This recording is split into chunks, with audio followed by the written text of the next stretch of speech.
पाकिस्तान अब दूसरा test match जीता ही जीता। क्या अभी इस पोजीशन में हम ये कह सकते हैं? अगर सूरत हाल देखें तो यकीनन कह सकते हैं, लेकिन अगर पाकिस्तान का ट्रैक रिकॉर्ड देखें, वेस्ट इंडीज़ का यहाँ पर अपना स्कोर दिफा करने का रिकॉर्ड देखें तो सवालात जहन में आते हैं। एक खदशा सा आता है कि क्या पाकिस्तान टीम इस बार तारीख बदलने में कामयाब हो सकेगा।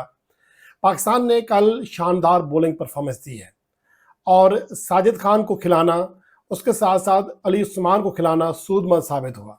एक स्पिनर के बजाय दो स्पिनर के साथ खेलना पाकिस्तान के लिए सूदमंद साबित हुआ।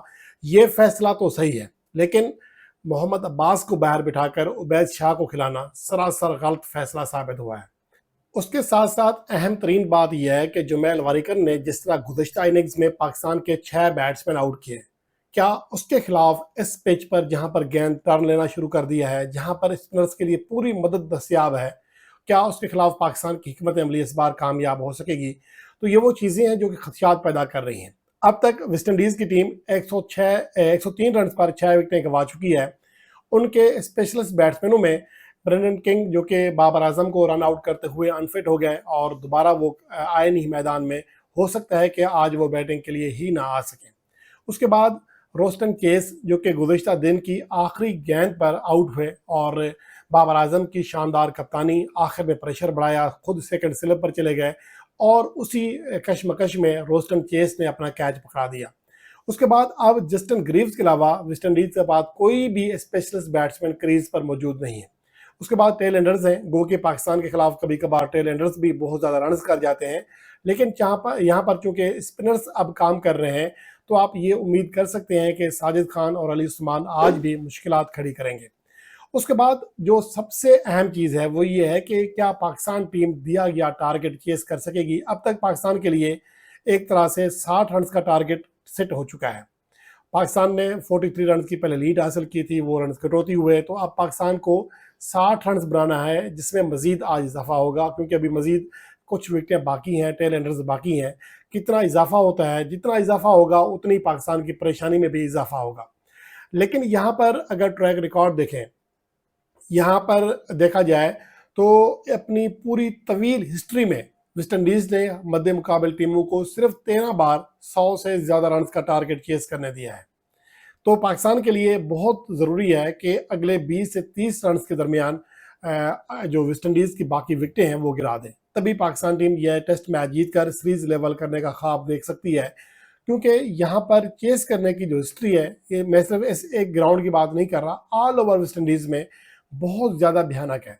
वेस्ट इंडीज़ ने यहाँ पर आखिरी 11 सालों में सिर्फ एक बार किसी टीम को 100 से ज़्यादा रन का टारगेट चेस करने दिया है, जो कि श्रीलंका ने 2018 में यह कारनामा सर अंजाम दिया था।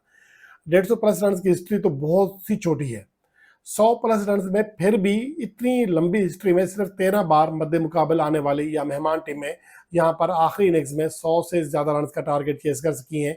पाकिस्तान ने तो कभी वेस्ट इंडीज़ में 35 प्लस रन का टारगेट भी चेस नहीं किया है। पाकिस्तान ने यहाँ पर सिर्फ 30 और 32 रन के टारगेट चेस किए हुए हैं, एक 1988 में, दूसरा 2017 में। तो पाकिस्तान की ओवरऑल यहाँ पर चेसिंग हिस्ट्री बहुत ज़्यादा बुरी है। पाकिस्तान के लिए बेहद ज़रूरी होगा कि आज वेस्ट इंडीज़ को छोटे से छोटे स्कोर पर आउट करें, ताकि पाकिस्तान के लिए छोटे से छोटा टारगेट सेट हो सके, ताकि पाकिस्तान टीम मैच जीतने का ख्वाब देख सके। पाकिस्तान के लिए बहरहाल हिस्ट्री चेंज करने का मौका है कि पहली बार यहाँ पर कोई 50 से ज़्यादा रन का टारगेट चेस कर सकती है। और उसके अलावा पाकिस्तान के बैटर्स की मैं यहाँ बात करना चाहूँगा कि उस पिच पर जहाँ अब्दुल्ला शफीक का कमबैक हो रहा है, उस पिच पर जहाँ एक ऐसा अंडर प्रेशर खिलाड़ी 160 रन की नाकाबिल शिकस्त इनिंग्स खेल जाता है, एक ऐसा खिलाड़ी जो कि 2022 से सेंचुरी नहीं कर सका, वो 88 रन बनाने में कामयाब होता है और होता भी रन आउट है, यानी कि बाबर आजम। वहाँ पर सलमान अली आगा से रन नहीं होते हैं, वहाँ पर मोहम्मद रिजवान से रन नहीं होते हैं। चलें, अवैध जफर को आप थोड़ा सा मार्जिन दे दें, उनका डेब्यू मैच था, लेकिन पाकिस्तान के बाकी बैटर्स क्या कर रहे हैं? अगर इस पिच पर साजिद खान 30 रन कर जाता है तो क्या हमारे स्पेशलिस्ट बैट्समैन यहाँ रन नहीं कर पाते? कब वो अपनी जिम्मेदारी का एहसास करेंगे, कब वो अपनी जिम्मेदारी निभाएंगे? यही वो चीज़ है जो कि पाकिस्तान क्रिकेट को मुसलसल हर्ट कर रही है। पाकिस्तान के खिलाड़ी शायद ऐसी साजिशों में भी हिस्सा बन जाते हैं जो कि चंद सहाफ़ियों की जानिब से जानबूझकर फैलाई जाती हैं। ایک ایسی چیز جس میں اب یہ الرٹ کر دیا گیا ہے کہ بابر اعظم اگر اس سیریز میں کامیاب ہوتے ہیں، انگلینڈ میں کچھ اچھے ریزلٹس دیتے ہیں، تو وہ پاکستان کے تینوں فارمیٹس کے کپتان بن جائیں گے۔ اب T20 کیپٹن سلمان علی آغا اس ٹیم کا حصہ ہیں، کیا وہ چاہیں گے؟ لیکن یہ وہ چیزیں ہیں جو کہ پاکستان کا میڈیا، بلکہ پاکستان کا پورا میڈیا بھی نہیں، پاکستان کے چند صحافی جو یہ گھرونا کھیل کھیلتے ہیں، اس میں اپنی دشمنیاں نکالتے ہیں۔ کبھی اگر کسی کپتان نے، کسی کھلاڑی نے انٹرویو نہیں دیا، کوئی خبر لیک نہیں کی ہے، تو اس کے دشمن بن جاتے ہیں۔ در حقیقت یہ پاکستان کرکٹ کے دشمن بن جاتے ہیں۔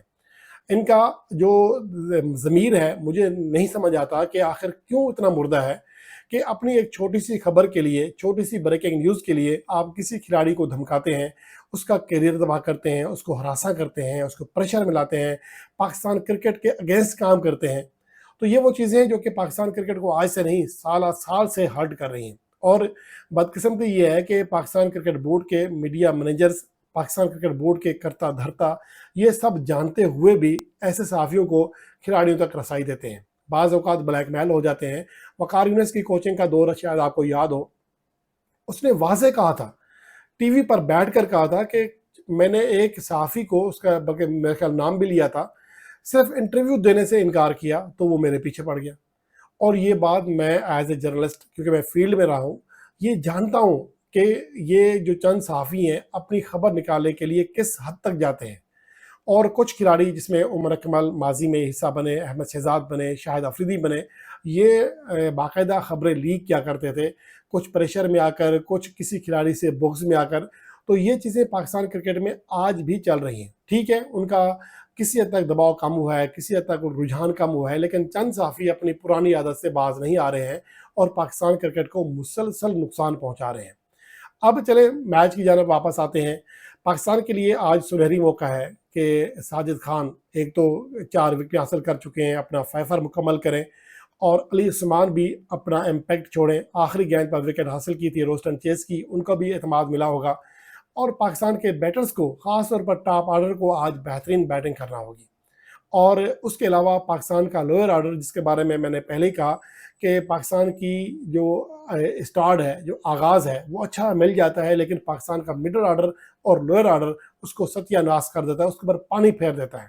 یہی وہ چیز ہے جو کہ پاکستان کی ٹیم مینجمنٹ کو بھی سمجھنی ہے، پاکستان کے سینئر پلیئرز کو بھی سمجھنی ہے کہ آخر کب تک ایسا چلے گا، آخر کب تک ہم ایک ہی کمزوری کا رونا روئیں گے، آخر ہم یہ خامی دور کیوں نہیں کر پا رہے ہیں۔ یہ وہ سوالات ہیں جو کہ پاکستان کی ٹیم مینجمنٹ کو خود سے اور ان پلیئر سے بھی پوچھنا چاہیے، اور تاکہ اس کا سدجواب ہو اور پاکستان ٹیم فتح کے ٹریک پر واپس آ سکے۔ امید ہے کہ پاکستان ٹیم آج تاریخ کا، ویسٹ انڈین تاریخ کا سب سے بڑا ٹارگٹ چیز کر کے تاریخ رقم کرے گی اور سیریز برابر کرنے میں کامیاب ہو جائے گی۔